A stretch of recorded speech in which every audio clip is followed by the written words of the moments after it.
For this sample, we're going to end up with a piece that is gathered.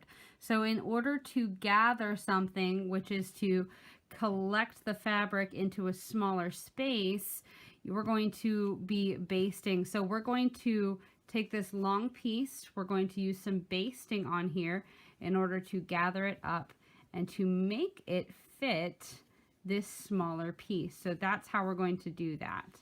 Okay. So we're going to head to our machine with our large piece first, and we're going to start to sew.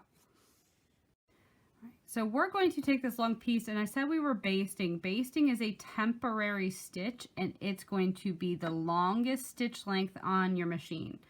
So we are going to sew that two lines of basting, and it's going to fall on a 3/4 inch seam allowance and then a 1/2 inch seam allowance.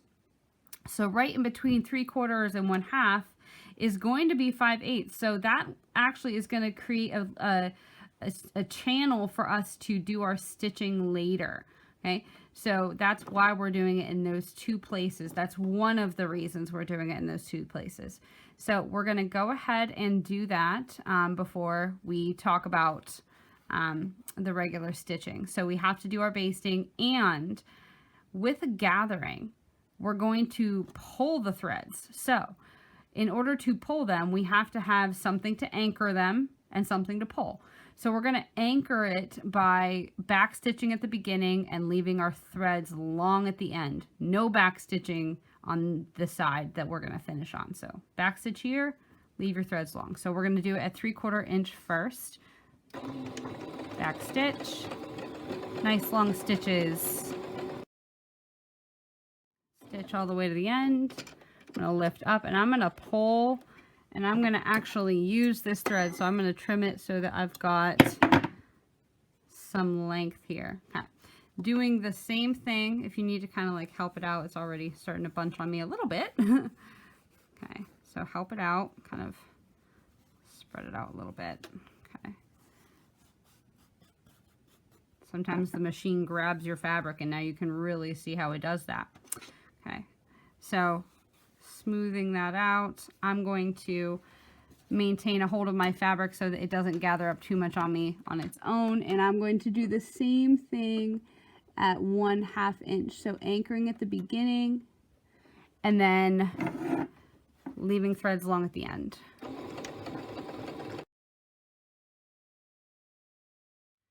So now I have got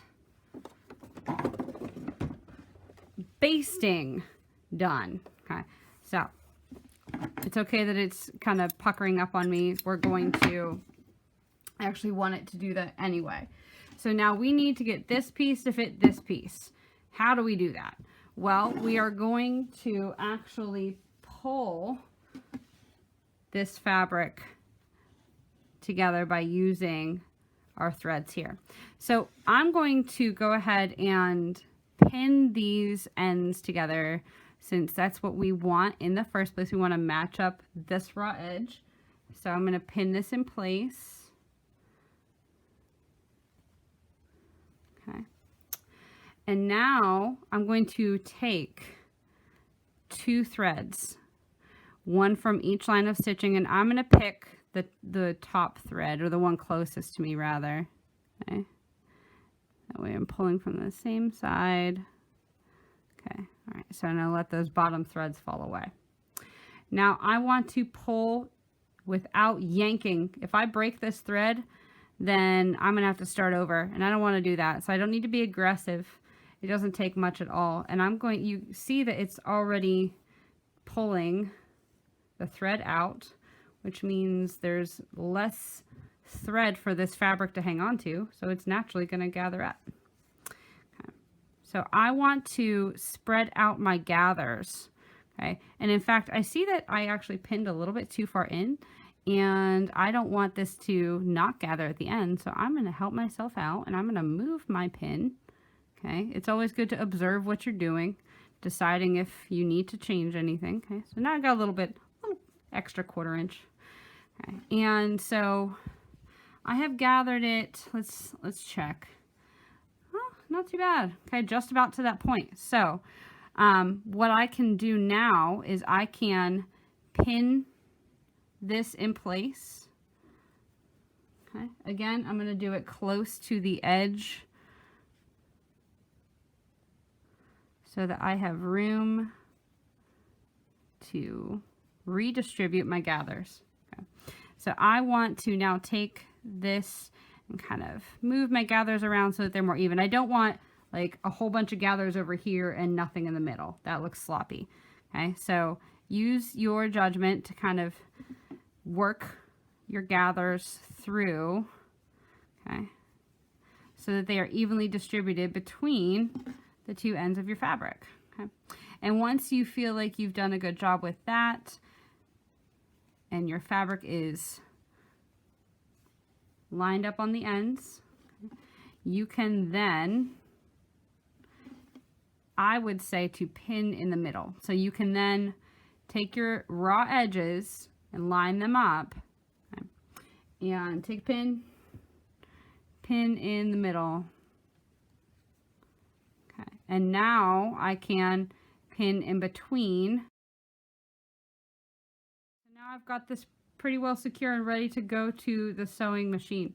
I'm going to now change my stitch length back to standard stitch. I don't want to baste anymore. I want to sew. And we're going to sew at 5/8, the regular standard seam allowance. So just like I mentioned before, this is bigger than 5/8. This is smaller than 5/8. So I'm going to fall right down the middle. So it's kind of, like I said, a channel. It's pretty perfect. So I want to still use my needle plate to help me, but now these two lines of stitching are going to help me too. Now I'm going to move my pin down a little bit here because I need to have room to put it under the presser foot. And I am going to back stitch at both the beginning and the end this time because this is a standard seam. Hold the fabric underneath as you go. You don't want it to move around on you. I'm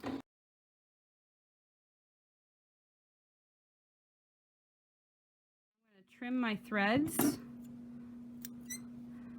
And what I want to do is to now take out my basting, because if I open this up, you can see it, and we don't want that.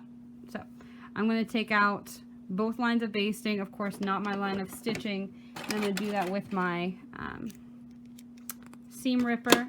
So if you just go in a couple places, you don't have to rip out every single stitch by itself. It'll start to take itself out on its own. So just jump down like an inch or so, every bit of basting, and every so many stitches of basting, and then you can see that it's starting to pull itself out on its own. Okay, and in fact, if I go to the other side here and I get a hold of the piece that I wasn't ripping and I take a hold of it, it all comes out like really clean, which is nice, and it's a nice feeling. Okay, so this should come out. And then the pieces on this side will also fall off as well. So make sure you get out that little extra bit of back stitching we did too, because that's going to need a little bit more attention to get out. So use your seam ripper. Don't rip it with your hands. Okay. Sometimes you can go ahead from the other side and pull it open, and it'll eventually come out. Okay. So I'm going to do that with both lines of basting. I'm going to take out my other one, and then we're going to press the seam open and see what it looks like. So with my piece, you can see that the gathers have been distributed between each edge. The edges match up, and my seam is pressed open, and my basting is removed. So with that, you have successfully basted and gathered a piece of fabric.